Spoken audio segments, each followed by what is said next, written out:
Welcome everybody to the King's Game Podcast. I am your host, King Narakami. Thank you so much for stopping by episode 5 today. Going a little different route today. We're not talking about SEGA or ATLUS. We are talking about a little series called Danganronpa. And who else, who better to talk about Danganronpa with me than my guest today, Señorish, aka Michelle. How you doing today? I'm good. Thank you for having me. Oh, of course. Thank you for coming on. I've always wanted to talk about Danganronpa for a lot of people. It's a guilty pleasure of mine. The games are so great, and I think the fan base has so much of like similarities to the Persona fan base that I Yeah. figured it'd be such a relevant topic for me to cover during this podcast. But we'll get a little bit into that later. First off, before we start today, let me just say that there are going to be major spoilers for anyone that is watching that hasn't played any of the games or watched any of the animes. Please stop right now. But we did have one question on Twitter that I just kind of wanted to get out of the way. Landon on Twitter, he wanted to ask you, Senorish. Mm. Uh, I don't think he's ever played the games before. He was asking if it's a game you can recommend because a lot of people have given him mixed reviews about it. How would you describe the game to someone who has never played it before? Um, it's a game you have to go into knowing it's very weird and batshit. But for I went into the game knowing basically nothing about it other than it was essentially a murder mystery. That was basically all I knew about it. And for me personally, I fell in love with the series.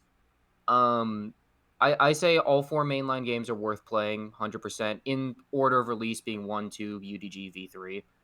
Um,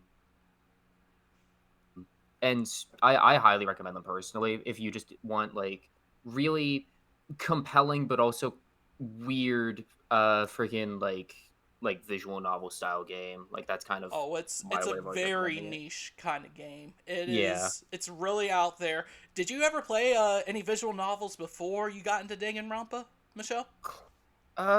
DR was like my first big one. Closest thing to it was Persona for Right, me. right. So, Right. And Persona does have some visual mm, novel, especially the older games, they have some visual novel aspects to it as well with all the dialogue and everything. But I just wanted to cover that right quick before if mm, anyone here who is listening has not played the games, just want to answer that. It is a visual novel game, murder mystery. You're trapped in a school, basically. It's batshit crazy, and I think everyone should at least experience it. Do not watch the first anime. no. Experience the game. I think we can both agree with that, Yeah. correct? Yeah.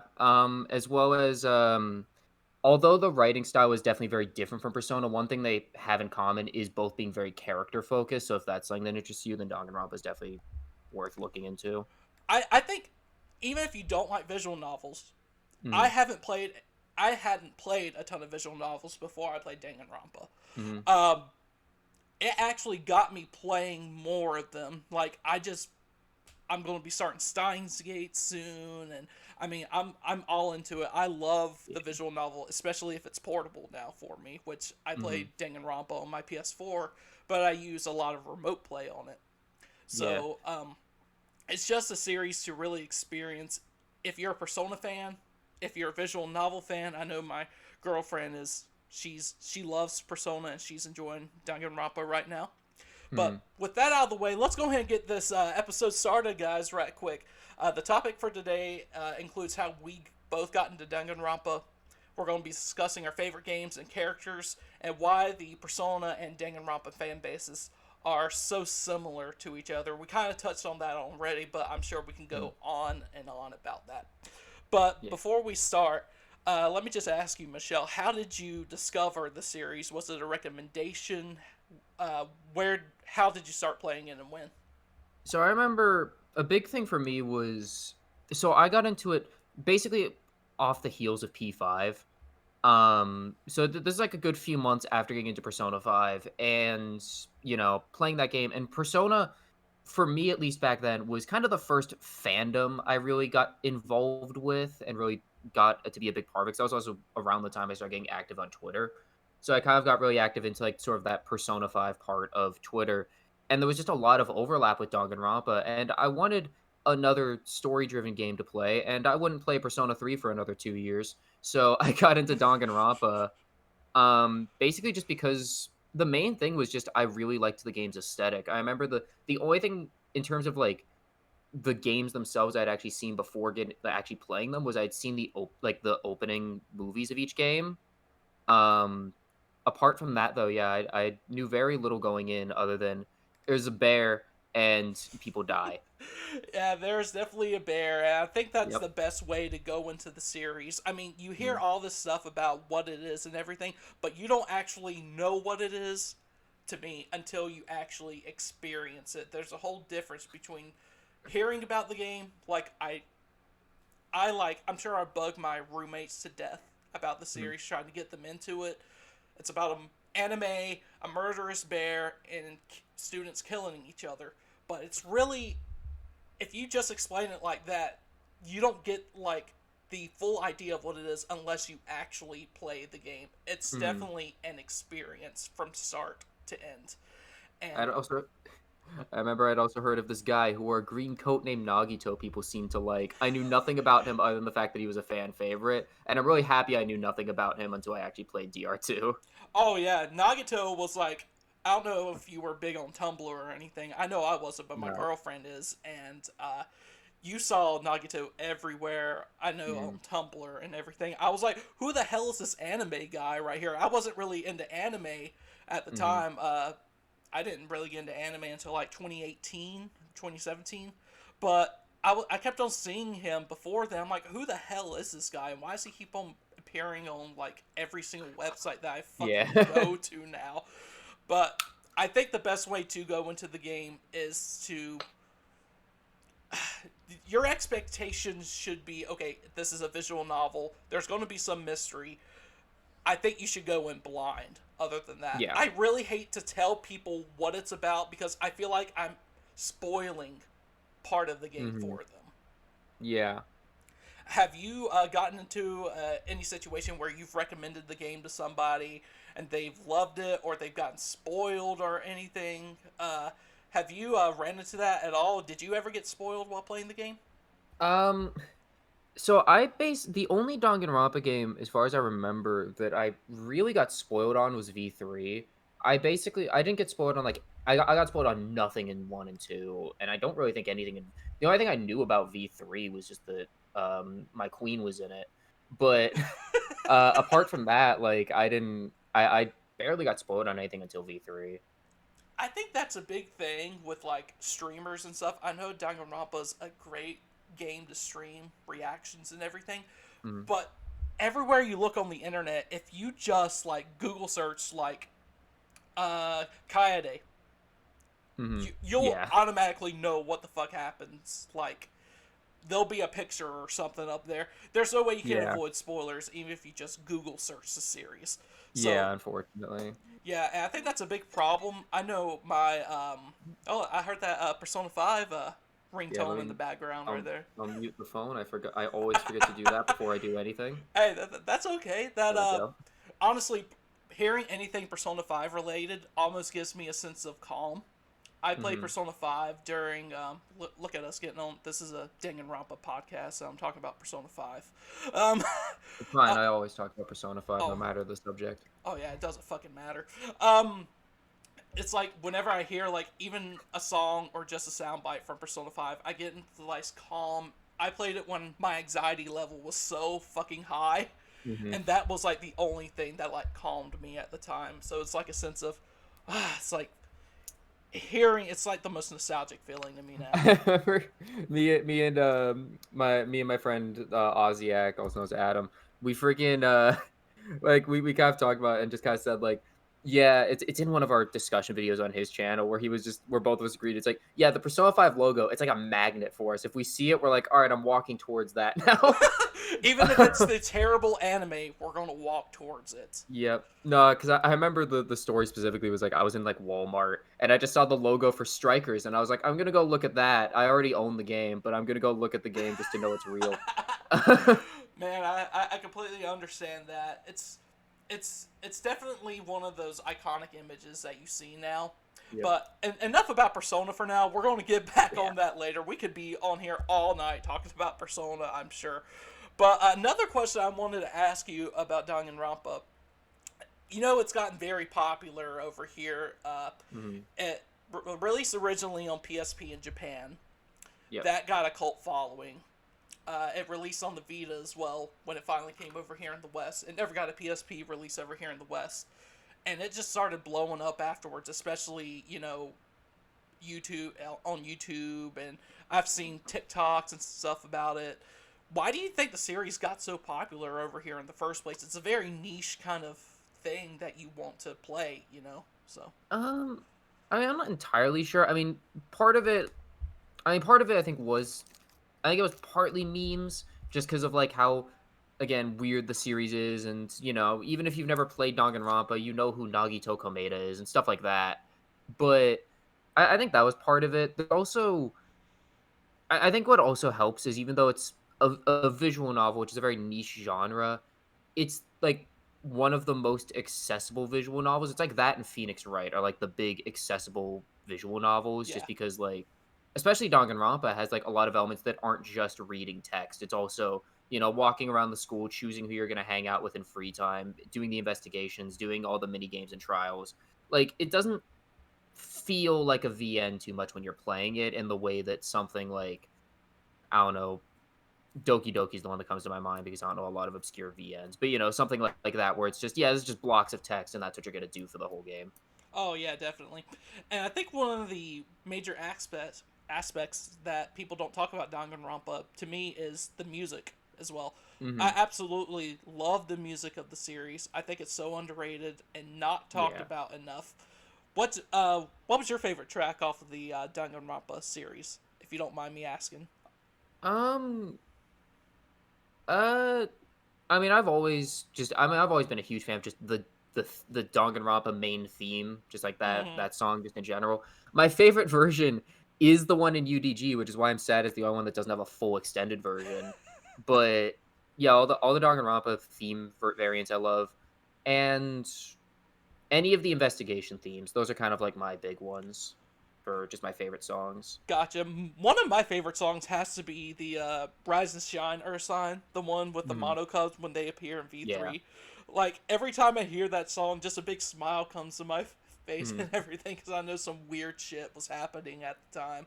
It's a song Yeah. I listen to in my car. It actually appears on my Spotify daily drive almost every single including the Persona soundtracks now that they're on Yeah. Spotify now. But Yeah. I think the music is not talked about enough. I mean, Mhm. it's very weird. The soundtracks can be very weird and everything. Yeah. But then you have your Zen songs like gosh, what was that main theme in I think it was Beautiful Lie in Yeah. V3. It just gives you like a sense of calm and everything. There's definitely the soundtrack definitely fits the tone of the game to me. What about you? What do you think? Yeah, because you have like the weird music like Monokuma's theme and basically any theme that's associated with one of the different villains. So like you have weird songs like that. You have like the really intense debate music, like Heat Up's another favorite of mine. Um but then yeah, like the really calming stuff that's just really good. So one of my big favorites is like any of just like the general like walking around exploration like background tracks for Mm-hmm. Ultra Despair Girls, where each chapter kind of had a different version of roughly the same song. Um, yeah, all of those songs are great. Because yeah, like there's the really weird music, but like you can find like the more normal, just chill music the series has. I think the series balances those two sounds really well. I really love. Oh, definitely. And you just mentioned Ultra Spare Girls, and I Mhm. figured that was going to be a topic that we were going to get into at some point. Yeah. If anyone doesn't know, Señorish here is like the Hmm. biggest Ultra Despair Girl simp out there. Yep. And I will say, and I will say, I did play the game. Hmm. I like the story. I like the Hmm. character progression. The gameplay, I can. Ugh, the third person gameplay wasn't didn't suit my needs. I'm not that big of a shooter fan, Yeah. to be honest. What do you think about that? When someone comes up to you because I saw something on Twitter today hating on Ultra Despair Girls.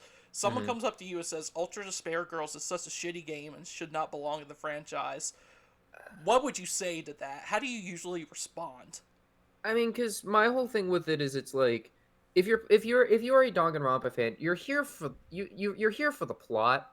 So like, and I think UDG, although for me at least in terms of how it plays, it is one of the most mediocre games in terms of pure gameplay I've played. Right. It's Yes. not offensively bad, but it's not like I'm not having a blast playing it. It's something that I am playing. I don't hate it, but I am playing the gameplay of UDG to get to the plot, which, you know, I don't know, I guess, like, for me at least, it's like it's not so offensively bad that you can't go through it, especially if you already played 1 and 2 or even V3 and you want another Danganronpa story.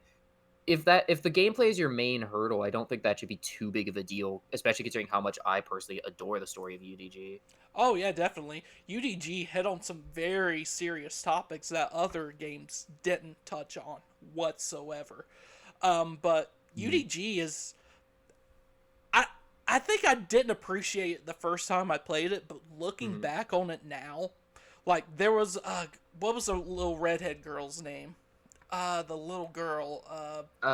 Kotoko? Yeah, she had this whole Yeah. subplot of her and adults like Yeah. treating her like a, oh gosh, it was just, I don't even want to say it here on the podcast, but Yeah. it was so fucked up in so many ways. And dude, that's just, it's real people go through that shit. It's like, I know that Yeah. people close to me have gone through that shit. It's fucked up. Other Mhm. games don't touch on those, other Danganronpa games don't really touch on those sensitive subjects like that to me. That's what makes UDG so special. It focuses on its characters and everything more than like the trials and everything is the main focus Mhm. of Danganronpa 1 and 2, I feel like. Well, more so 1. But in Mhm. UDG, they've put so much more of a focus on story and plot that you that's why I can live with the third person shooter Mhm. element, because let's be fair, it is a mediocre third person shooter at best. Yeah, it is, and that's the thing. I think, like, to me at least, I mean, one, I think personally I consider UDG to be the darkest game I've played ever in terms of its story. But also, I mean, if there's one thing I would do to improve UDG from a gameplay aspect, I kind of wish they just went more heavy into the solving aspect of the game rather than a lot of hordes of Monokumas, because the more fun part of the game is actually the puzzle solving. Oh, I love the puzzle solving, Yeah. but it was more like, oh, use the blowback bullet to force this bomb Monokuma Mhm. onto these other Monokumas and blow them all up all in one go. That Yeah. that was about as hard as it got, I feel like. And I think they could have explored that so much more during the game. And Yeah, and I kind of wish that was more what the game was. I'm interested to see, honestly. I've heard rumors about the staff organizing another staff for 3D models for a possible UDG sequel. Would you Mhm. like to see that at some point, or would you like for them to leave it alone? What do you think? I mean, there's something that could be done with something like that. Um, Whether or not I want it, okay. So there's two things about it. One, I would, because I mean, it depends. Would it be a story about Toko and Kamaru again, or would it be about someone else? If it's about Toko and Kamaru again, my fear is, will they kill her? Um, Right, right. I'm scared. Please, I like knowing that I'm one of the lucky ones whose favorite character didn't die. But Right. um, friggin' uh yeah, I think a UDG 2, I think, could be interesting. I feel like if they were to continue the whole story of Hope's Peak, I feel like that's like the one way I would want them to do it. But I think the Hope's Peak stuff is kind of played out now. I yeah, think that's it, kind of how I am with it. and we'll get into sequel talk later for like a Hmm. Danganronpa 4 and everything. That's one of the topics I wanted to hit on. But Hmm. I really think that's been overplayed. And I think they Yeah. overplayed it even in V3, even though they kind of went away from it, they still overplayed it in the end, Yeah. if you ask me. But Hmm. I mean that's not a stab at V3. I love that game. It's such an Hmm. amazing game. It's such like a mind fuck. Hmm. But yeah, UDG, great game. Give it a chance. If someone tells you it's complete shit, just just don't fucking listen to him. Play the game. It's a good experience if you just play it for the characters, honestly. Yeah. Because to me, the character development that Toko gets throughout the entire game, Hmm. she got way more character development in that game than she ever did in Danganronpa 1, to me, Yeah, at least. definitely. She grew so much as a character. Yeah. Speaking of characters, uh, one of the first questions that we had on Twitter, our friend Oziak actually Hmm. asked, "What are, without naming Toko, Kamaru, of course, Hmm. uh, which characters from each of the games are your favorites and why?" Yeah. So, well, first in DR1, what's interesting. So obviously counting UDG, Toko's my favorite. But if I pretend UDG doesn't exist, Toko's not my favorite DR1 character because my favorite DR1 character is Byakuya. Right. I adore him as an Man, antagonist a he lot. reminds me so much of like a Seto Kaiba. Hmm. You know what I'm saying? Like he has that snarky rich kid attitude and everything. Yeah. It's like you just want to punch him, but you can't help but love him so much. He's because yeah, out of like the three kind of antagonists being Byakuya, Nagito, and Kokichi, Byakuya is easily my favorite. Hmm. Um, and yeah, I think just the way he's integrated into the story, he's like this constant prevailing threat that you're always kind of worried about. You know in the back of your mind that yeah, at any point, if anyone is likely to kill someone, it could be him. And there's always kind of that fear, but you also know because of Trout too, he could just fuck with you because he's having fun. So Hmm. like that's why I love Byakuya so much in DR1. Any other honorable mentions you would say for DR1? I know, I we're not gonna say fucking Haifumi. He is the worst fucking No. character I've ever seen in almost any fucking video game. I fucking hate him. But any other honorable mentions? I know you said you didn't like. It's not like you didn't like Toko in the first game, but I felt like her character development in UDG is what really made her stand apart for me. But any other Because yeah, honorable mentions or any other? because I love like I do still love Toko in DR1, but the more interesting half of her in DR1 is Geno. Um, but for my honorable mentions in DR1, I for me that's like Hina is a big one, and Chihiro are like my two big other ones. Oh yeah, Hina and Chihiro. Chihiro is such a good character, man. They wrote her For so well. a character who's in the game for not much time, not including alter ego. For a character who's not there for too long, very memorable. I really enjoy Chihiro a lot. Oh yeah, they gave Chihiro so much love, and here's the thing about her: she becomes like a constant like you see her throughout the entire series almost too. Yeah, Like she's at least like mentioned once in every single game. That little bit of screen time that she got, it's like you'll still see alter ego like at least reference every single game. Doesn't matter. The other yeah, ones not so much. I know we saw gosh, ogre. She was a yeah, Sakura. yeah, Sakura. She was a statue in Danganronpa 2. Yeah, Sakura's another favorite. I almost forgot Oh, about her. she's such a Very good underrated. character. You think that she could like kick your ass, but she has such a soft side to her. She's such a sweetheart too. Yeah, also just one of my favorite character designs in the series. In a series known for great character designs, I love her design a lot. Oh yeah, I think people don't appreciate the character designs as much to it. The artwork's so beautiful in the series. It's nothing compares to it. When I see that art style, I automatically think that's Danganronpa. Doesn't matter what Yeah. it's in.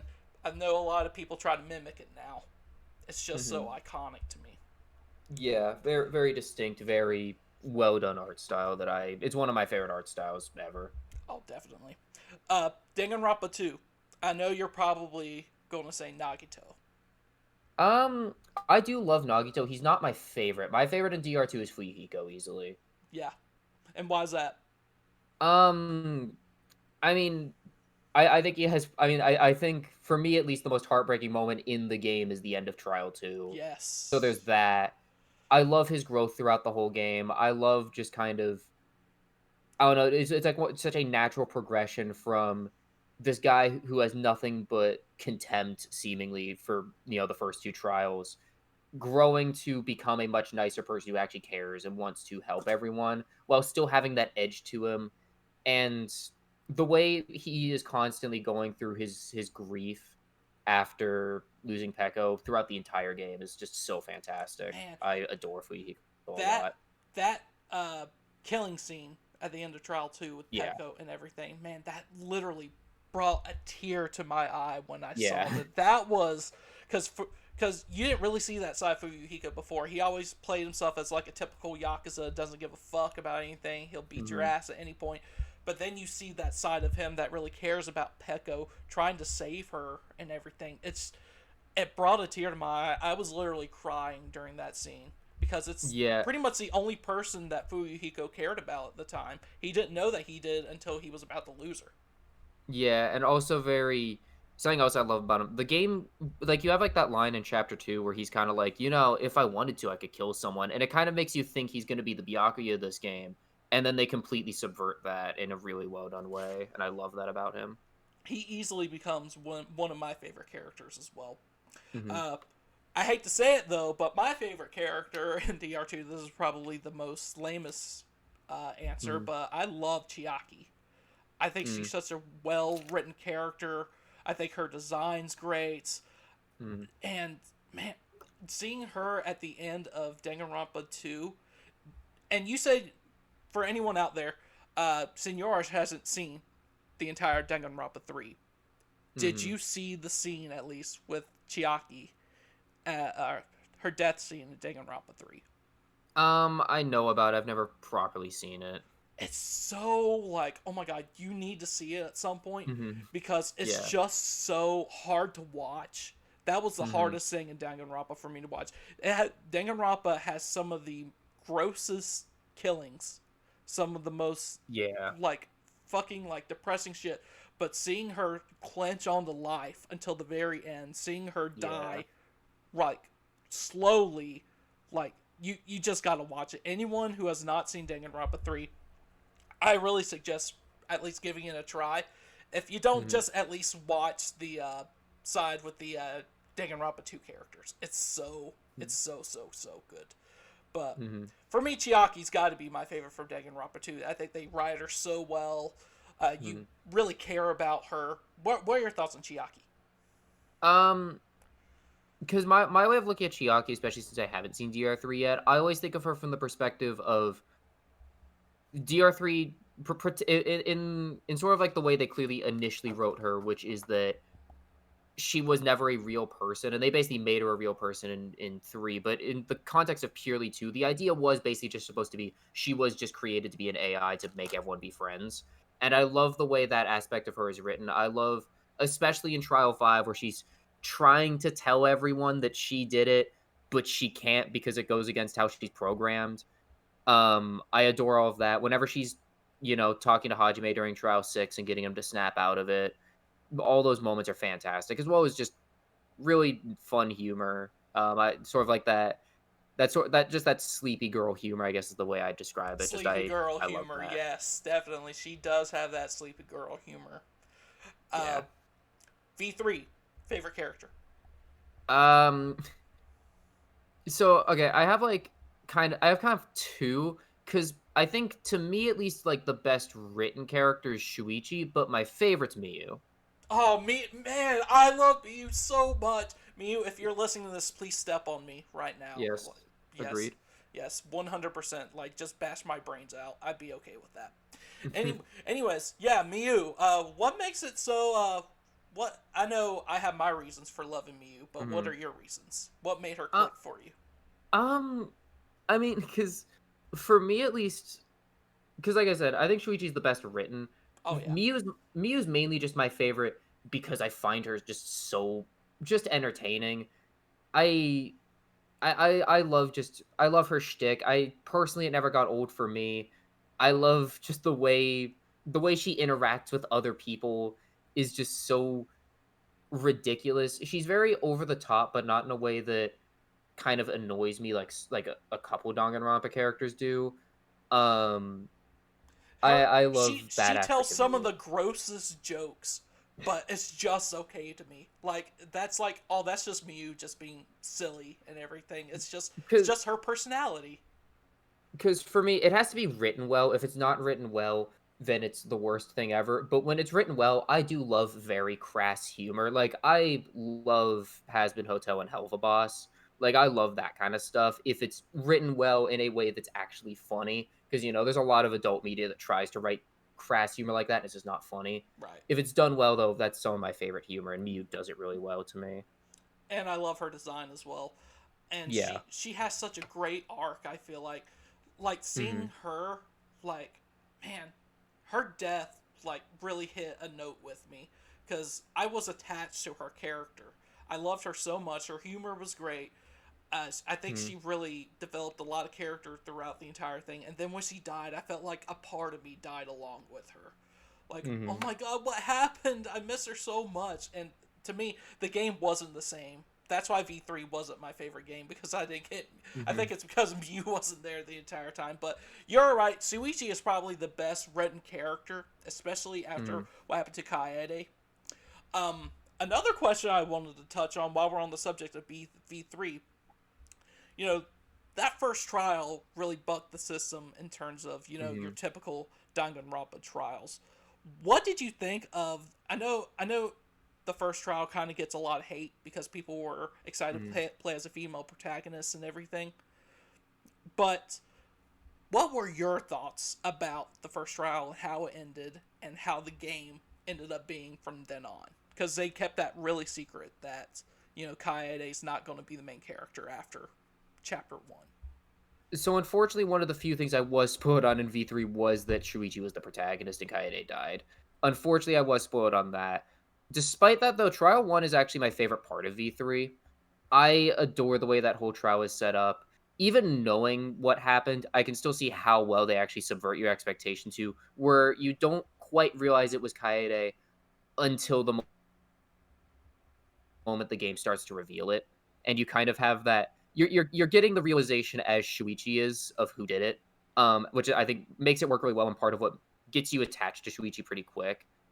And at least for me personally, I wasn't too bummed about a lack of a female protagonist because I don't know, I was one of those people that actually played UDG, so I already had two female protagonists, so I Right, was happy with right. that. I think that was more for people that didn't play UTG because I see a Hmm. lot of hate because they killed the female main character. I'm like, you guys obviously didn't play UTG because you got two of Hmm. them right there. But it really subverted your expectations because I binge played the games 1, 2, Hmm.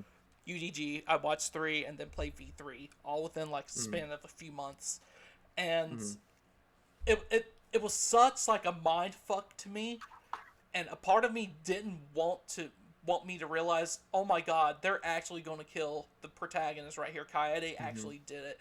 They, in that small amount of time, that first chapter, they made you care for her so much, Yeah. and it's almost, to me, it's almost as if she is the main story for the rest of the game because she's Hmm. constantly mentioned, and people people keep on missing her to Suichi and everything he always thinks about her. You always hear about her. I feel like she almost became, even though Suichi became the protagonist after chapter 1, she almost pretty much became the protagonist for the entire game. She's also like she's a big catalyst for a lot of what happens because her whole speech at the beginning is like it's what inspires everyone to try and really work to get out and not kill anyone until Rantaro dies, and she's the reason that Shuichi was able to do what he does essentially. Hmm. It's that constant inspiration, which is also what I think makes Shuichi's arc work so well. Is yeah, this one person who he trusted and who inspired him kind of betrayed his trust and then died, and then he's just left with nothing. Right. That's what makes Shuichi's arc work But so then, but well. then he, but then he realizes later on that she actually didn't betray him at all. She was just trying to help and everything, and Hmm. it's just so heartbreaking. Speaking of Yeah, heartbreaking, I don't hear people talk about Kaito enough. What are your thoughts on Kaito and his whole arc and everything? Kaito, I think Kaito is. I always kind of forget how much I actually like Kaito, and by extension Maki, because my main, because like my main issue with V3 is I feel like it's the game that rounded its cast out kind of the least because it's very focused on its small group of sort of that workout trio, and then Kokichi is who the game is heavily focused on. Mm, Whereas like 1 and 2 felt like they balanced it out a bit more. And even though that is kind of my biggest issue with V3, I do give credit that yeah, that workout trio are all fantastically well written and definitely like the best thing about the game to me. And I adore Kaito a lot. yeah, I think I kept on forgetting how much I liked him as a character, and it wasn't until like the very end where he goes up in that spaceship and Mhm. just dies in space and everything that I Mhm. realized, oh my god, he this is so heartbreaking for me. We lost Kaito, and I didn't Yeah. realize how good of a character and how well written his arc was until that all actually happened. Because if you just look at him from a distance, he's just another jock and everything, doesn't know what the fuck he's Mhm. doing. But in reality, he's just a kind-hearted person that wants to help everybody, and Yeah. you really care for his backstory and everything. And what was he was coughing up blood the entire time? Did they ever specifically say what that was? I can't remember off the top of my head. The whole idea was basically before even getting into the killing game, he basically had a medical condition that was killing him. Right. And I, especially being put into the killing game meant that he had no care for it, and he was basically trying to hide it and put on a strong face as to not worry Shuichi and Maki and everyone else because he didn't want to lower morale more than it already was. do you know? Do you have you ever thought of why that wasn't explained more, or do you think it was best to leave that to like the, players, own thoughts and everything? Do you think they should have, went into detail more about his condition and everything? I mean, I think I don't know, the whole I think just vaguely like, yeah, he has a disease, it's killing him. I think that kind of gives like on its own sort of this sort of pressure of kind of knowing like knowing that he's getting worse and you need to like because the game keeps alluding to it before Shuichi even knows, and just kind of knowing that yeah, he has this thing that keeps getting teased throughout the game. Is going to be an issue later, and then it finally is with Trial 5. I think it works really well for how they actually integrate it, personally. Gotcha. So another thing I wanted to talk about now that we've talked about the characters and everything and our favorite story moments is the actual like gameplay, the trials and everything. Hmm. Your first time playing a trial, it's definitely a unique experience. I never thought I'd be Hmm. shooting words on a screen with bullets Yeah. before. When you first get into it, it's kind of weird to me, at least from first glance, uh, Hmm. because it's like you have to actually put thought into everything. What did Hmm. you think about the first, like, what did you think about the gameplay during, like, the first trial? Did it ever click for you then, or did it take some time for you to ease into? I'd say it only took like one or two of those like nonstop debates where I kind of was like, okay, I kind of get the idea of like, all right, use the right evidence, shoot it at the thing, and then you get you retort what your evidence was. And I think it's a really interesting way of actually presenting evidence in that way rather than just having the bit where the game goes present the right thing. The game basically goes, okay, everyone else is going to start talking, you need to find the fallacy and the correct thing to retort that fallacy and be able to give your own argument for why they're wrong. I love that with the way that the Danganronpa series does its trials. I think it's really interesting. I think another important aspect of the trials is that, most of the game is not voice acted. Like, when you're, like, Mhm. other than, like, main cutscenes and everything, the rest of the game is not voice acted except for a few sound clips Mhm. here and there. But during the trials, man, it's just full on for the next hour, hour and a half. You're going to hear so much dialogue. It's fully voice acted. Yeah. Do you think that was the right choice for them? Do you think the trials would have been like different if it would have been like partially voice acted? It wouldn't have impacted you as much because that's what hit the hardest to me was that everyone Mhm. was talking and it just wasn't like a visual novel anymore. Yeah, I mean, I think no matter what, the nonstop debates kind of have to be voiced, otherwise they don't work as well. Um, Apart from that, I mean, just the whole trial, like the trial as a whole, apart from just apart from your protagonist inner monologue, everything else though being voiced, I think works especially well because although there is obviously a lot of emotion throughout the whole game, the trials are where the big drama beats tend to hit. So I think having those voiced was like the most important. Mm-hmm. And I also get for a game like Danganronpa that doesn't have the largest budget in the world. I also get why they didn't voice literally the whole thing. Well, also you So, gotta also realize the first game came out on the PSP. Those mhm. little discs, those UMD discs, didn't have the most space in the world, so Yeah, you have that to too. compromise somewhere. You Yeah. played the game on PS4, correct? Or did you play it on Steam? How did you experience the series? I played 1, 2, and Ultra Despair Girls on Steam, and I played V3 on PS4. Okay.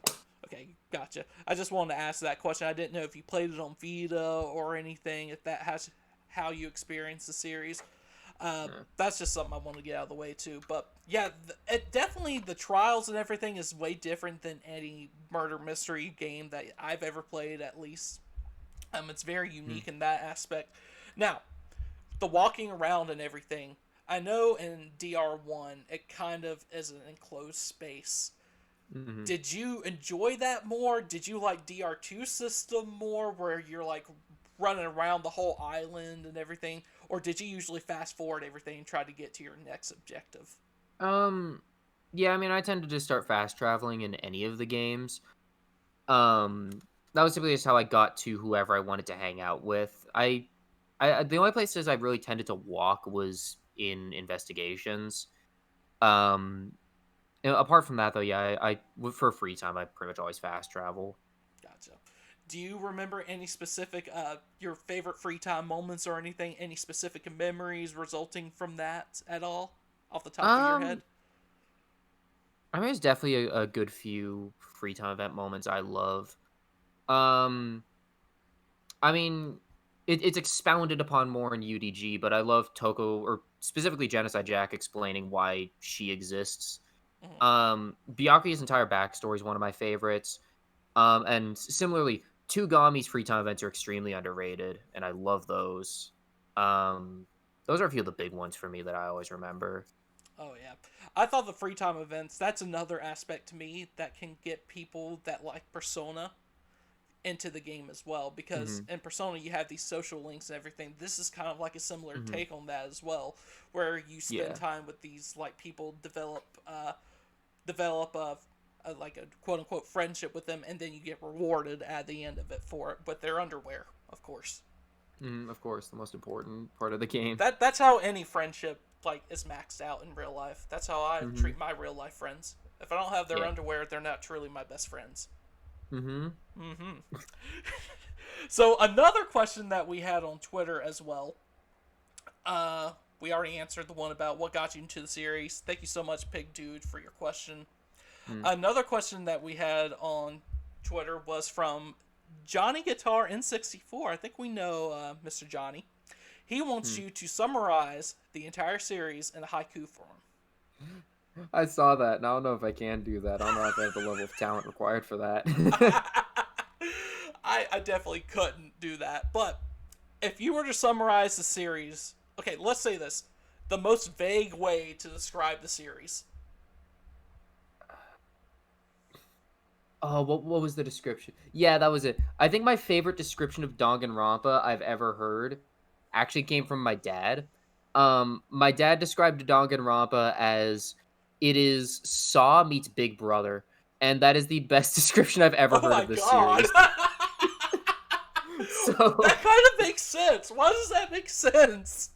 I mean, it's a bunch of people locked in a big house, or in this case, a school, and also there's a guy trying to kill you. That's this. It's just, hey, what if in Big Brother Julie Chen was insane and also a bear? Oh my god, man. Also, I don't think we haven't talked about it yet, but Monokuma as a character, Hmm. so good, so good. Like the perfect Yeah, mascot kind of character, if you ask me. What do you think about very Monokuma? very memorable villain. Everything about him I adore. He's Because yeah, he's he's much better mysterious. than the than the Persona Bear mascot. I'm not going that far, but um, I like Teddy. But no, I love Monokuma a lot. I think the way DR1 I think is where he's at his most threatening, but I do especially love him in 2. And V3, I feel like in V3 gets his thunderstone a bit by the Cubs, but I still like him a lot in that game. I never really Um, cared for the Cubs that much. Is it just hmm? me? What was that? Sorry. I didn't really care for the Cubs that much in V3. Is that just me, or do you share similar feelings to that as No, well? the Cubs are one of my least favorite parts of V3, definitely. It just feels so shoehorned in. It's very, because like Monomi is a very important part of DR2. The Cubs are not an important part of V3. They are comedic relief in such an obnoxious way that I really didn't like. It was just a way for them to sell more merchandise for the game, basically. Yeah, it just felt like, okay, well, we need our selling point because, one, we had our bear, and then in two, we had our bunny, and then in UDG, we had two bears. Okay, let's bring in five more bears. Like, Just I so know. unnecessary. Couldn't they have come up with something else? It's not like they served an integral part in the plot either. They were just kind of there. Because I almost would have liked it if they just let Monokuma have a solo role again. Because I think, I mean, he has the presence to pull it off. So Oh, I definitely. don't know. When I think of Danganronpa, the first thing I think about is Monokuma. In fact, I have a Mhm. plushie of him right up here. That that every time I think of Danganronpa, the first thing that pops up is that bear. By the way, you said you like Teddy. I want to hear the Mhm. reason why. Because I absolutely despise Teddy. Persona 4 is my favorite game. Everyone who knows me Mhm. knows that. Yeah. But I fucking despise Teddy. And when you said that you like Teddy and that you think that Monokuma is Teddy is a better mascot than Monokuma is, I really want to hear your reasons why. I mean, they're extremely different characters for one, so I mean, it's hard to compare them in that regard. Apart from just, yeah, they're both mascot bear. I really enjoy Teddy's whole. I like a good self discovery arc, and Teddy is one that I've always been a fan of. I will admit, I like Mona more. Morgana is Oh yeah. I like more as a mascot, but I still really like Teddy. Not my favorite P4 character by a decent margin, but I still really enjoy him. I think you and I and Ozzy actually get on a video one day of what makes Morgana such a good character because everyone seems to fucking hate him for no apparent reason. Oh yeah, it's very unfortunate that because Mona is, I think, very underrated. He's like maybe the most hated Persona character, possibly. Ken Like it's Amada like exists. it's like yeah, it's like him and Ken. Um, I think Mona hates just more noticeable because P5 is a far more popular game. I th- But people no, think yeah, like people I are think like I think he Mona's ruins underrated a little bit. Haru's arc. I'm like, okay, give me another reason why you don't like him. I Yeah, mean, it's like that doesn't mean much, and also I still think Haru's arc's pretty good. Sure, she doesn't have as much screen time, but I still really like Haru. Also, play Strikers. Haru's great in that game. oh dude, don't even get me started on Strikers, Haru and Strikers. I love that they gave her so much love to her and Yusuke. That game was written by a massive Haru fan, and I'm happy about it. I'm here for him because in this house we sent for Haru Okumura. hmm We really do. But yeah, I mean, just to me, I never liked Teddy because yeah, hmm his self discovery stuff's cool. I like that part of his arc.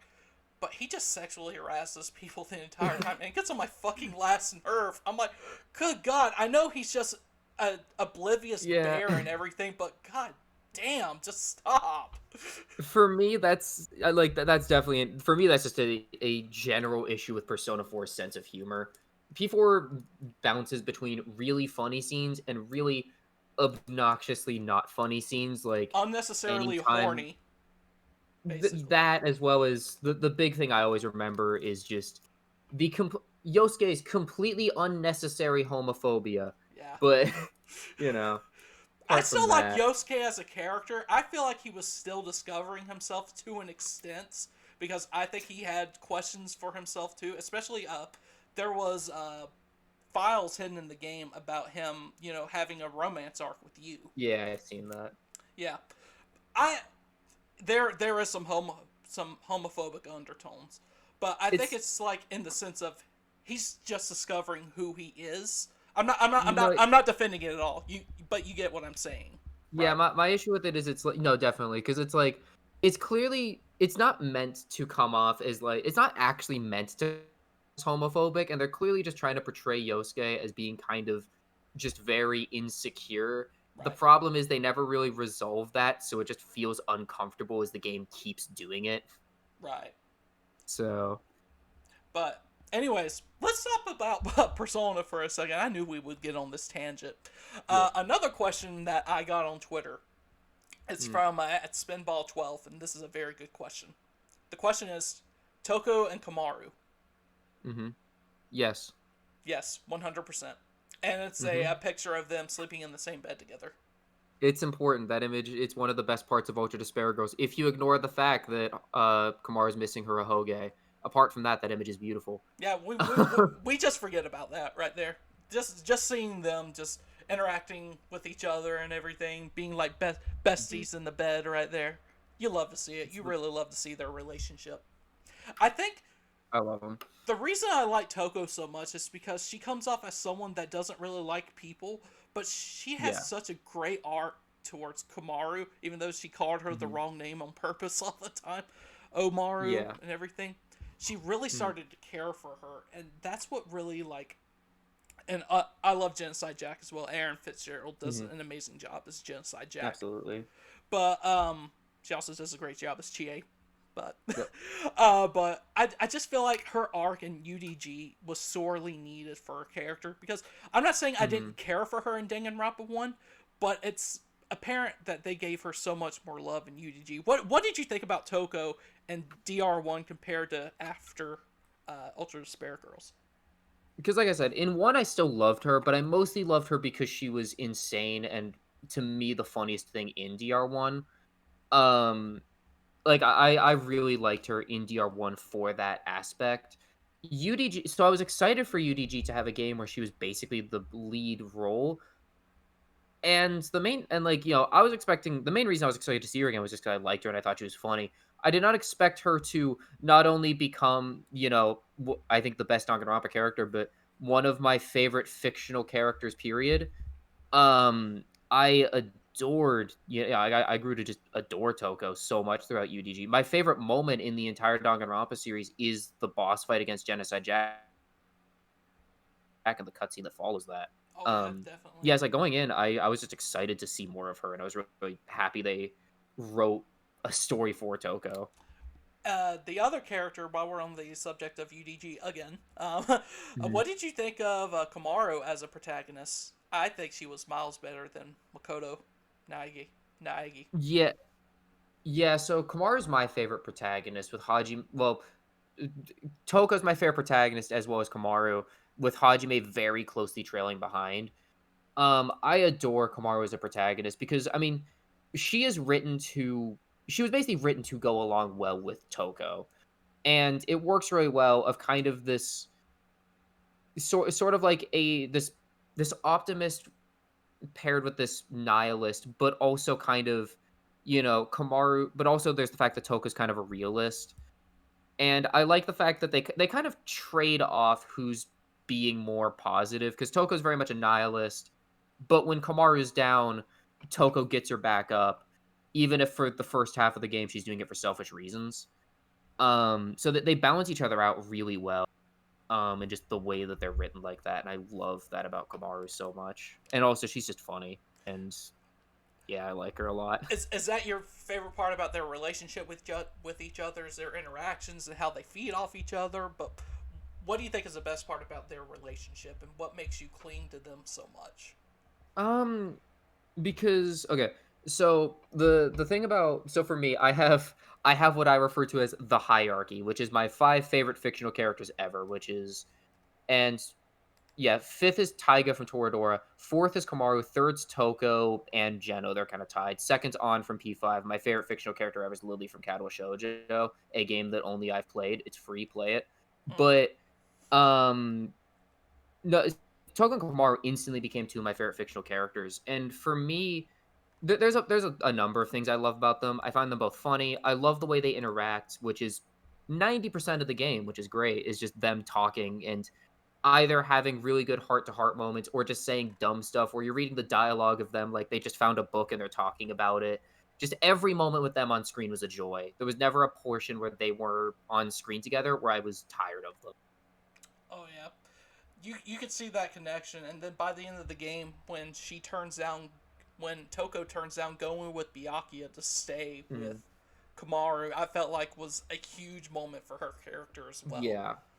Because Yeah. this person went from someone who only cared about Byakuya and is Mhm. like doesn't care about other people whatsoever to, oh my god, they actually have a decent relationship and she can actually talk to this person after having so much trouble, conveying her Yeah, emotions and to others. the fact that for her whole childhood no one liked her and just stuff like that. And like what's it?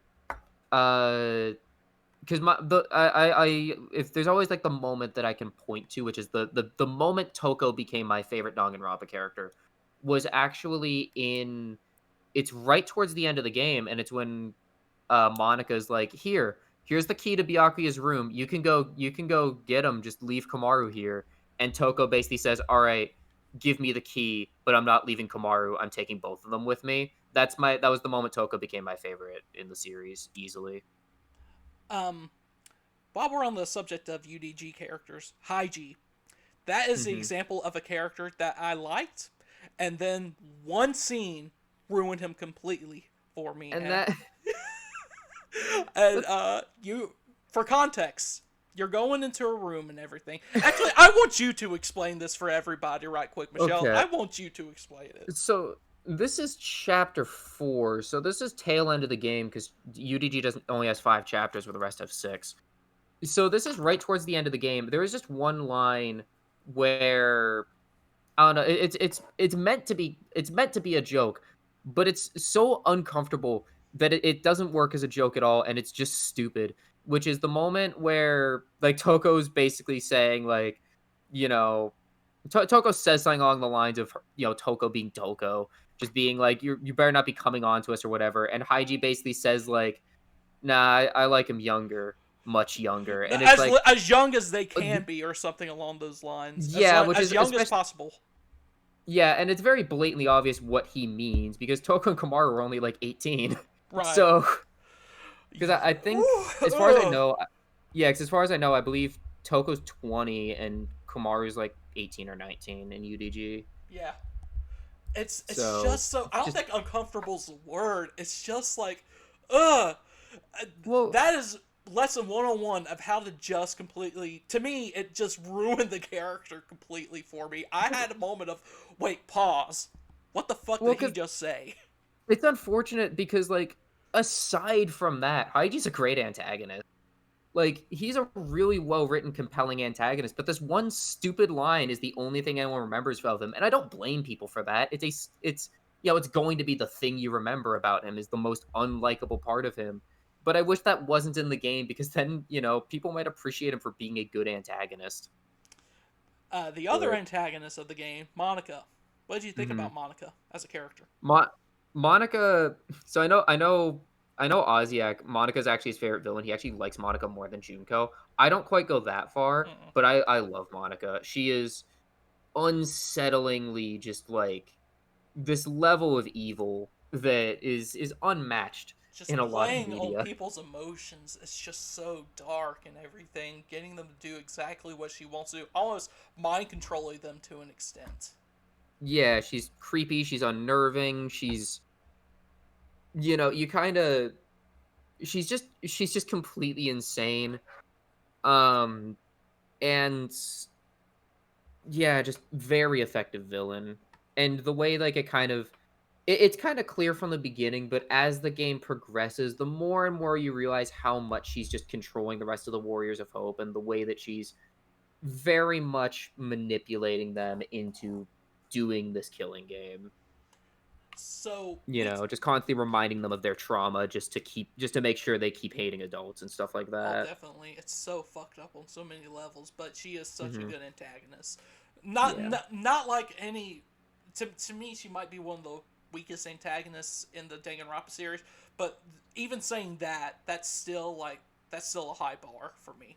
I think she's Hmm. just uh, very well written. I know people get tired of seeing the same antagonist in each Danganronpa game, Junko and everything, but Hmm. I still like Junko as a main antagonist still. Yeah, I love Junko. Yeah, who doesn't love Junko? Um, Speaking of, we touched on it a little while ago before we switch topics from Ultra Despair Girls. I kind of figured that would be 3/4 of this podcast, which it has Hmm. been. Um, we touched on it a little bit, but Ultra Despair Girls 2, what would your be like? What would you expect from it? What would you want it to be personally? It's a happy dating sim where nothing goes wrong. You just get to play as Toko and Kamaru and be happy. No, the I'd buy it still. no, I would. It's everything. It's what I want. But no, I mean, an actual UDG2, I think is weird. Not only because DR3 kind of resolves a big part of that conflict, is so in a way, I almost think if you do like an Ultra Despair Girls style game, I almost feel like you have to make it about someone else. Um, because it's hard for me to really know what else to do with Toko and Kamaru because they are just such well done, fleshed out characters with how that game actually ends and how DR3 ended it as well. So I'm not even like sure what else you do with it, I guess. So you would Other think than just like, yeah, let's new characters, maybe? yeah, like a new protagonist and then maybe another game. Mm-hmm. Um whoever that would be. Um, I mean, if they want to keep the mechanic of being able to switch to the other person to be invincible and kill people, you could pick Maki. I guess that's like the easiest choice, I think. Mm-hmm. Um, but yeah, I think there's. I don't know. I'm not even like I said. I just don't really know what else you do with a UDG2, just because the main UDG just ends so well. All I've seen are like the rumors and everything about them hiring like 3D animators and everything for a Danganronpa Mm-hmm. project. I'm sure you've seen the same rumors. Mm-hmm. Um, it's weird because I don't know if they're hiring them for a Danganronpa 4. We're going to get into that here soon, Mm-hmm. or what they can do. I think the story's been resolved. I think you definitely need to go with new characters. I think we think the same way on that. But let's go into a conversation about since this is an Atlas Sega podcast. Of course, Mm-hmm. we've already talked about Persona and everything, but what do you think makes the Persona and Danganronpa fan bases so similar and tight knit with each other? Exactly. Um, I think part of it, because like I mean they're quite different tonally and writing style wise, but I think like I brought up earlier, I think part of it is that they are both such character driven stories. Like both games, like the plots of the DR games are all fantastic, but the main reason you play a Danganronpa game is for the characters. That's why you're there. It's to watch these characters, it's to watch them the way they interact off each other, the way they grow, crossing your fingers your favorite doesn't die, like that's why you're there from the Danganronpa series.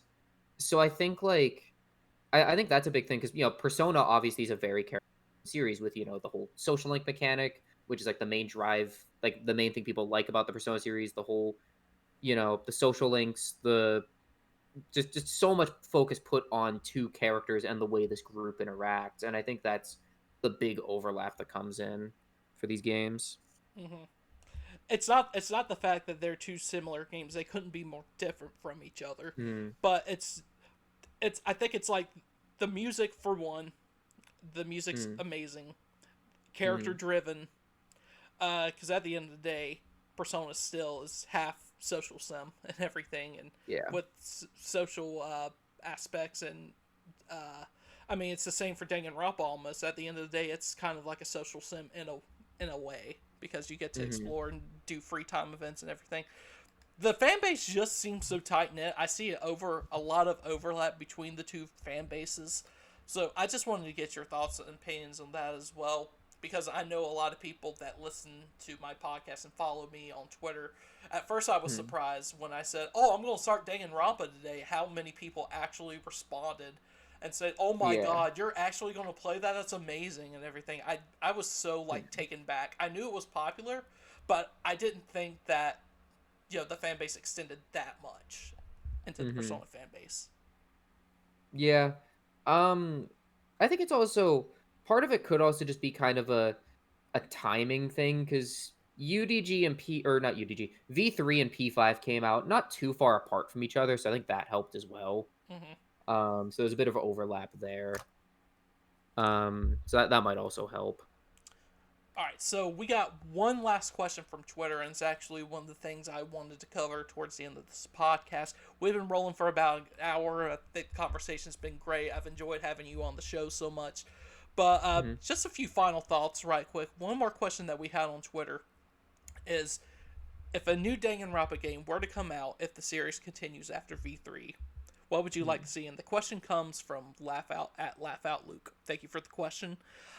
So I feel like, in a way, I think I could speak for both of us when I say they've Hmm. kind of written themselves into a corner after V3. Hmm. How do you think they could keep the series going from here if they were to make a Danganronpa 4? So there's two things that can be done. One, I think would work less as a game and more if they wanted to do like a spin-off manga or another light novel. If they wanted to do something like that, I think they could tell the story of Danganronpa 52 and what happened to Rantaro. Mm-hmm. That's one option that I've seen a decent number of people want. If they're gonna do another game, though, I just want a disconnected story. I want a fresh start for the series. Right. I'm fine with 1 through V3 being this self-contained story that's done, and then the next game being something completely different. Like, still bring back Monokuma, but that'd be like the only thing in common. Hope Speaks never mentioned. Like the series is just completely different now, It's like basically. Persona 3, 4, and 5. The only thing that Yeah. connects them all is Igor, basically. Yeah, pretty much. Like, don't make, I love her, but don't bring back Junko again. Just, don't say the word Makoto Naegi. Just create a new story, a new scenario, you know. And if they really want to go nuts, you could even try doing something. They could even try straying from the hope and despair moral. I mean, I think there is. I think that the theme of hope and despair definitely has more potential if they want to keep doing it because there are ways to shape that in different ways. They did it for 4 games, but if they want to get away from that, I think they. Would you want them to keep like the same like sort of gameplay, or would you want them to go for like a different style like they did with Ultra Spare Girls, or would you just save that for spin-off titles, divulging from the visual novel murder mystery kind of thing into like a third person action oriented shooter game, or would you like to see more of the same from the other Danganronpa games for the next Um, Danganronpa entry? I'm okay with another like. I'm okay with like another VN with like the similar structure to the way trials play out and stuff. Maybe some twists on the formula, definitely, but yeah, I think there's enough in the way that Danganronpa plays that you can keep building upon that if they really want to for another sequel. I mean, you got to think that a sequel's coming eventually, or at least something Mm. related to the series. I know the team is working on a project for Nintendo Switch right now. It got announced at the last uh, Yeah. Nintendo Direct. I can't remember exactly off the top of my head what it was called, but it's obvious what it's structured after. It's a murder mystery thing in a school involving Yeah. school kids or something Yeah, along those lines. because I know like because yeah, head writer because I know Kodaka basically went and formed his own studio, which is who's making um I think it's World End Club is what it's called. Mm-hmm. Um and I know Kodaka has given his blessing and just said, yeah, if someone else wants to propagate, Spike is more than free to do that. So it's not like it's off the table, and Danganronpa is obviously Spike Chunsoft's biggest property. Especially since Which is saying a lot because they have quite a few big properties as well. ever, ever since they made a bad Pokemon Mystery Dungeon, Danganronpa's all. But no, it's. I definitely think there was a possibility. I just would like, if anything, for Danganronpa 4, my number one hope is just don't make it about Hope's Peak again. We're tired of it. Move on to Hmm. something else. If they want to make another prequel anime, whatever. Just don't call it Danganronpa 4. That's how I feel Hmm. about it. If we're having another entry in the series, just even if you want to like do like a when Yakuza 7 came out, they Yeah. changed it to Like a Dragon.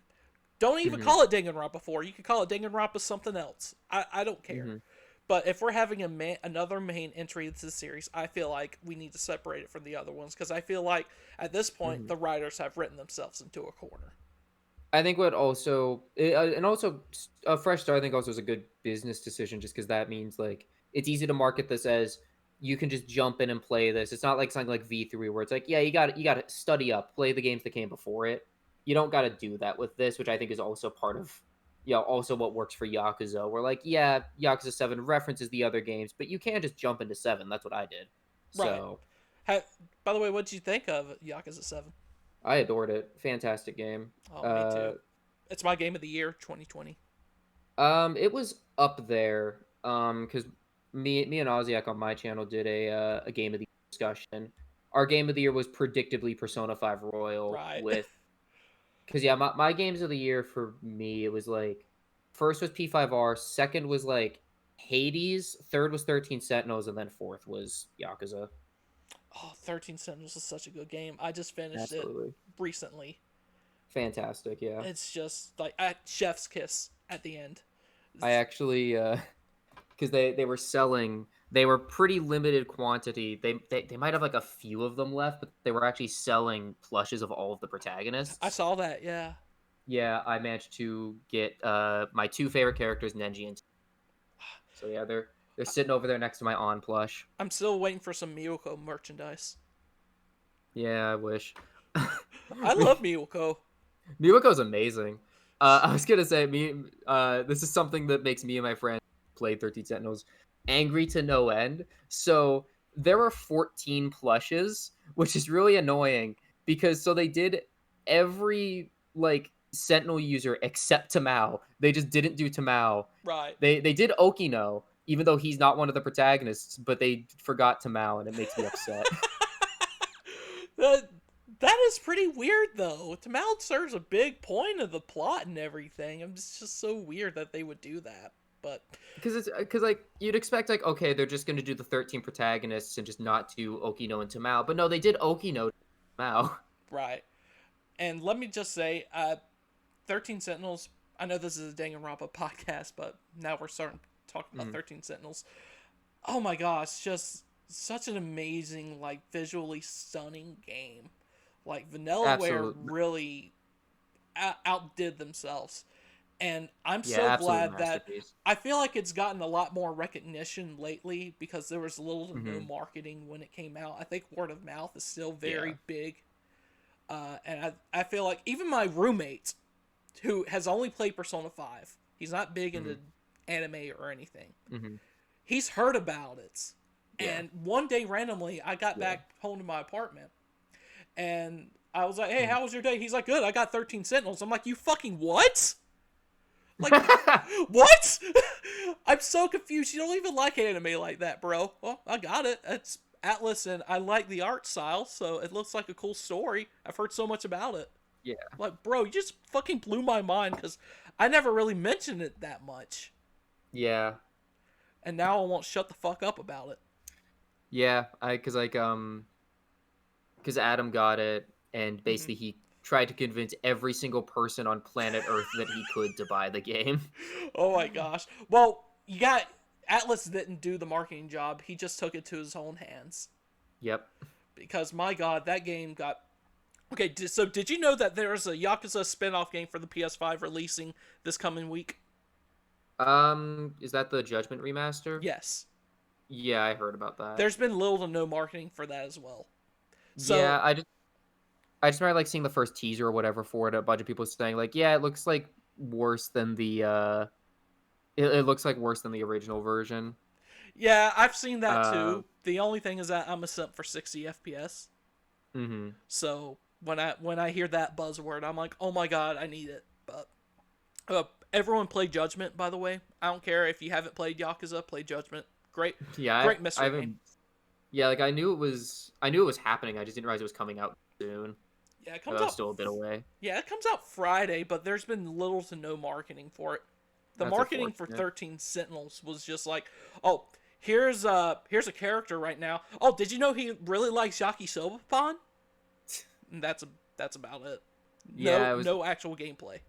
Yeah, I kind of get why, because just showing screenshots of how that game confuse anyone, which is why it's kind of upsetting the Western version didn't have a demo, because that's the best way to show that game to someone. Right. Because, yeah, I don't know if you know about like what the Japanese demo of that game was, but it was basically just the prologues of the game. Yeah, it's a separate like retail release. Yeah, it was just like it was all the prologues of the game, like before the game kind of lets you loose and let you pick who you want. And it's like the perfect way to get someone to understand what 13 Sentinels is. And I wish we actually got that demo here. I've been looking at prices for that prologue actually because I see some like Mm. really cool like uh it came in like a really cool packaging for like a collector limited edition kind of thing, but it's so Mm. fucking expensive. Like I saw it for Yeah. like $130. I'm like, I can't justify that. I already have the fucking game right here. Yeah. Maybe one day when I hit it famous on Twitter, which will the, never happen. the, Um, the, the, the most advertising 13 Sentinels ever got was Atlas going, Persona 5 Roy was on sale. And yeah, that's basically. just them doing that on Twitter. Man, it's So just ugh. I hate it. And the fact that it won no awards too. It got nominated for some awards but never won anything. it was It's nominated for one thing at Game Awards, and it was just Best Narrative, which it should have won. yeah, definitely. What Um, what even comes close? according to Jeff Keighley, Last of Us Part 2. Fuck that game. Uh, Okay. So I'm like the biggest Last of Us 1 fan. hmm I don't know what your personal opinion is. I have not played Last of Us 1 yet, but I want to. My way of seeing is Last of Us 1 seems like something I would love if I played it, and Last of Us 2 seems like something I would hate. Okay, so my story with The Last of Us is that it pretty much literally saved my life at the darkest point of my life because Hmm it became my favorite game really quick because of the characters and the story and the sense of love that you get from them. It's a brutal hmm game, but there's love in it. Yeah. And then Last of Us 2 just comes and then just fucks everything over so much. I know the story's about hate, but god damn, it's just ugh. It shouldn't have won. It's a good game. It's a very good game. The gameplay's perfect. 10 out of 10 gameplay. But my hmm god, that story is completely just batshit awful. That's the thing for me is like if you're gonna make something that like dark and oppressive, you have to balance it out with at least some amount of heart. Yeah. And And I don't want to spoil it for you. The first half of hmm the game, spectacular. Loved it. hmm Second half, it goes into a completely different direction. I get that they tried to take a risk. Yeah. It just sometimes those risks just don't pan out and it ruins the Yeah. experience. For me it did. Yeah. But anyways, enough about random games. Any final thoughts on Danganronpa as a whole for you, Michelle, before we wrap this up right here? Because yeah, for me, one thing I could mention. So my way of ranking the games, because to me, because I think two is the most consistently well written as a whole. UDG is my favorite, but I acknowledge it's a slightly more flawed story than two. But yeah, UDG is my favorite. Second favorite's two. Third favorite's one, and my least favorite's V. Is sort of my order of ranking them. Right. And do you ever plan on actually watching DR3 at some point? Yeah, I want to. It's just one thing I've just never gotten around to, and I want to. The main thing that stops if you're doing it, because I don't know, did you play the games dubbed or subbed? Dubbed. Yeah, same. And like, I love the dub of each Danganronpa game. I think all the dubs are fantastic. And part of my pain of going through DR3 is I'm like, okay, I either watched it subbed, which would be fine, or I watched the dub, which is very hit or miss because half the voice actors aren't there. Right. Yeah, that's one of the So. problems I had with it. It's like half like Fuyuhiko sounds completely different in DR3. I Mhm. don't know if you've heard his voice in DR3. Yeah, I've heard it. It's nowhere near as good. No, no. And it's also like the anime series Monokuma has a totally different voice actor as well. That too, and I really don't like his anime voice. Like he has like a yeah thing It's going like that on. thing. It's like closer to the Japanese one, but that voice doesn't really translate to English very well, I don't think, which is why I'm glad they went with what they did for the English. Don't get me wrong, I still love DR3. I think it serves a purpose. It kind of Hmm wraps up everything for Hotespeak, even though they kind of went that route again in V3.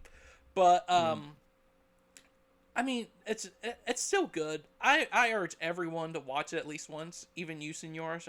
I can't believe you haven't watched it.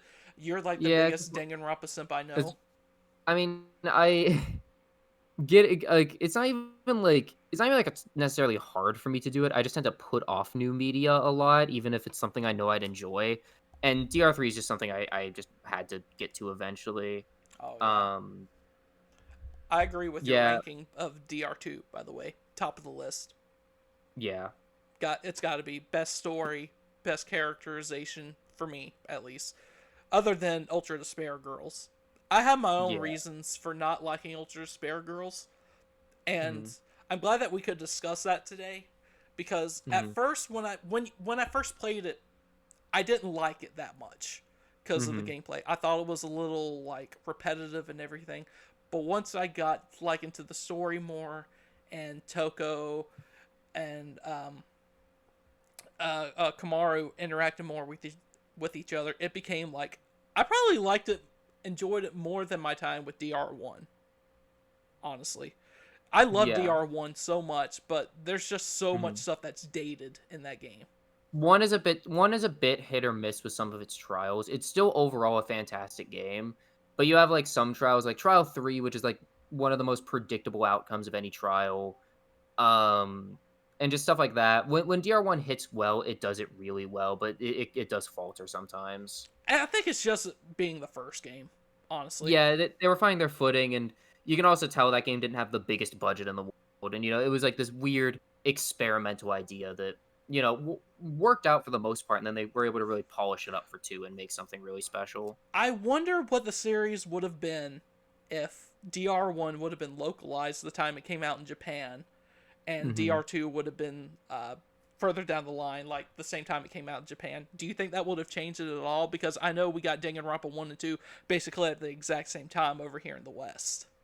Um, I'm not exactly sure. I guess it kind of depends on like I don't know how much would Spike Chun have actually listened to any Western influence of the game.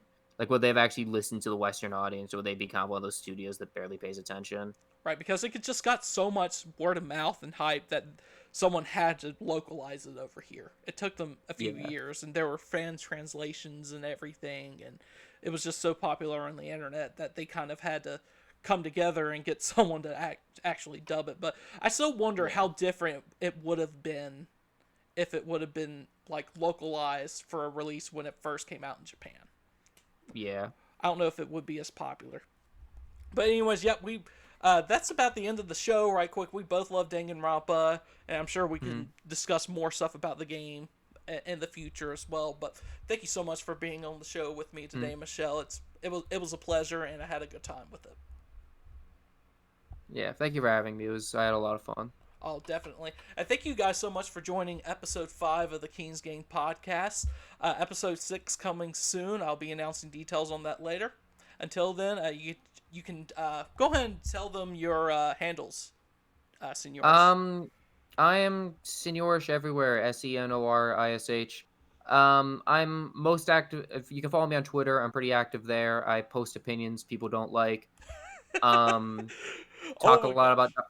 talk You a lot about Danganronpa and Persona, you, especially. you know what my favorite thing that I saw when you just said opinions people don't like? My favorite Uh huh. thing is yesterday I was watching Nam. You know Nam. Him and Yeah. Ozzy are good friends. I was Yeah. watching his stream yesterday, and they were streaming together, Hmm. doing like a dual thing on Nam's channel. And someone posted a comment that said, "I don't really like Ozzy, but I like his content that he provides." I'm like, what the fuck? I'm like, cool story, bro, but what? Like, Yeah. Ozzy's a cool guy. Like, No, it's really funny, like, because I know like sometimes it's stressful, but a lot of times Adam gets a certain kick out of like some of the reasons people don't like him. The main reason seemingly just being he's a Persona 5 fan. God, we can't have any of those. No. No, not at all. It's not that it's, you know, got me into JRPGs or anything. It's the only Yep. reason why I'm here right now talking to you about Danganronpa. Without Yeah. Persona 5, I probably wouldn't have gotten into it. Without Yakuza, I wouldn't have gotten into Persona, honestly. Yeah, because I wouldn't have gone into Donkey because I started with 4, and then 5 came in and became my favorite thing ever. Hmm. But yeah, yeah, 4 was like my introduction to the series. Oh, definitely. And I feel like we can have a lot more Persona content together in the future. But as of Absolutely. right now, guys, it's getting late at night for us. I need to go to Mhm. bed. But thank you so much again for joining me today, Michelle. And thank you guys for listening to the podcast. We'll see you guys later for episode 6. King out.